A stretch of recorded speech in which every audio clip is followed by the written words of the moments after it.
నాకు అప్పులు పోకపాయే కదా, రోగం పోకపాయే కదా అన్న మాట వద్దు.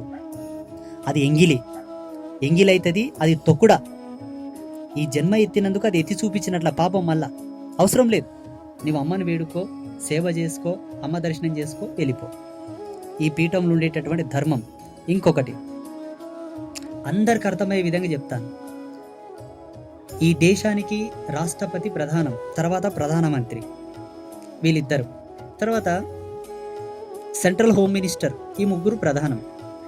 ఈ ముగ్గురు యొక్క సిగ్నేచర్ పవర్, ఈ ముగ్గురు యొక్క మాట నుంచి దేశం రూల్ అవుతుంది తప్ప వాళ్ళ కింద ఉన్న అటెండర్లతోటి, పిఏ తోటి దేశం నడవదు. అంటే ప్రధానమంత్రి సిగ్నేచర్తోన పనులు అవుతాయి తప్ప ప్రధానమంత్రి చేతి కింద ఉన్న అటెండర్ సిగ్నేచర్తోన పనులు కావు.